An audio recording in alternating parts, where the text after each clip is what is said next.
الفيديو ده برعاية شركة أرالو، وأرالو هي شركة بتشتغل مع كتير جدا من مزودي الخدمة على مستوى العالم، وليها تقريبا باع في كتير جدا أو معظم دول العالم، وبيستخدمها أكتر من 10 مليون مستخدم. بس إيه هي أرالو بقى بالظبط؟ تعال أقول لك يا صديقي.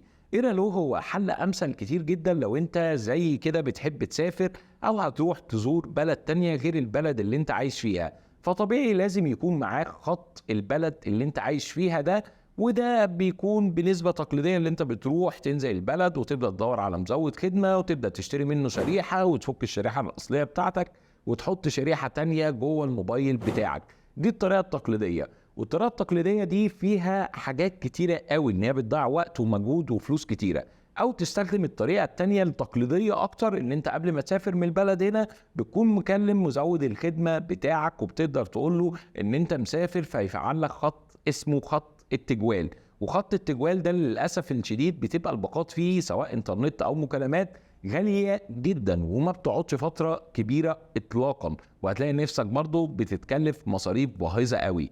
طيب الحل الثالث هي شركة ايرالو، واللي بتوفر لك خدمة بسيطة جدا عن طريق الشريحة الإلكترونية. والشريحة الإلكترونية دي بتشتغل داخل موبايلك عن طريق الكيو ار كود، ومش لازم تشيل الخط الأساسي بتاع موبايلك، لا، لأن معظم الموبايلات الجديدة كلها فيها دعم الاي سيم أو الشريحة الإلكترونية، وبيقدر يشغل معاك عدد لا نهائي من الشرايح الإلكترونية عن طريق اللي انت تعمل سكان كيو ار كود للشريحة بتاعتك الإلكترونية، وتبدأ تتحط عندك على الموبايل وتشتغل بشكل طبيعي جدا. هي ايرالو دي بقى واحدة من أنجح الشركات على مستوى العالم، ومش ناجحة كده وخلاص، لا، عشان موجودة تقريبا في معظم دول العالم وبيستخدمها أكتر من 10 مليون مستخدم حوالين العالم اللي احنا عايشينه ده. هديك مثال بسيط. لو أنا دلوقتي مسافر السعودية وعايز أطلع من مطار القاهرة على السعودية، بس عايز أول ما أنزل المطار بحكم شغلي كتيك بلوجر فأنا لازم أكون معايا إنترنت all the time.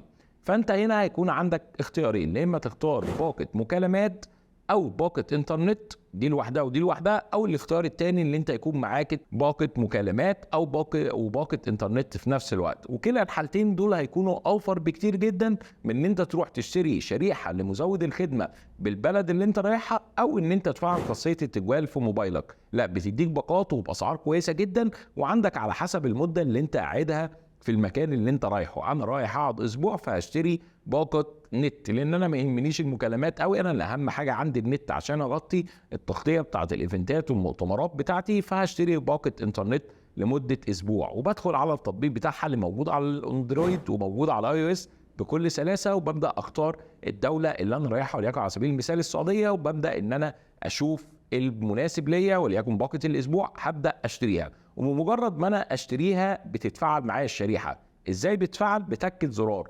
انت ممكن عندك تاخد الاكواد بتاعت الشبكه وتبدا تضيفها يدوي، ولكن الطريقه الاسهل هي الطريقه السريعه او التلقائيه، ان انا ببدا عن طريق ان انا اضغط على زرار نيكست نيكست نيكست نيكست. ولكن خلي بالك ان في اللحظه دي لازم الانترنت عندك يكون شغال بشكل كويس جدا، ويكون ستيبل بشكل كبير قوي، مستقر بشكل كويس عشان تقدر تثبت معاك بكل سهوله.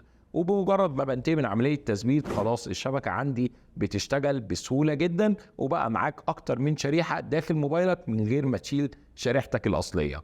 دي شركه ايرالو بكل بساطه. خليني بقى اقول لك على نقطه بسيطه. لو انت واحد كمان بتسافر لاكتر من دوله، فتقدر تشتري شريحه تشتغل لاكتر من دوله. وليكن على سبيل المثال انت مسافر السعوديه والامارات ومصر والبحرين والمغرب والاردن، مسافر معظم الدول العربيه، وهتقعد في كل واحده فيهم 3 ايام، فمش هينفع تشتري باقة لكل شريحة فيهم أو لكل دولة فيهم. فلا، هنا بتبدأ تستخدم الشريحة الدولية أو اللي بتشتغل في أكتر من مكان في نفس الوقت. هم عندهم الخيار ده. لكن لو أنت رايح دولة واحدة زي حالاتي، فلا، تقدر تشتري الشريحة المحلية خاصة بالدولة بس اللي أنت رايحها. فدي ميزة كويسة جدا تنفع للبلوجرز والانفلونسرز اللي بيحبوا السفر، او لو انت شخص عادي بتحب تسافر بلاد كتير، او لو حتى هتسافر دولة واحدة، فده يكون الخيار الامثل بتاعك. ما تنساش بقى تستخدم الكود اللي هيظهر لك هنا عشان تاخد خصم كويس جدا. وكمان تشيك على اللينك اللي موجود تحت في خانة الوصف اسفل الفيديو عشان تقدر تشترك في الخدمة بتاعت شركة ايرالو بكل سهولة ويسر.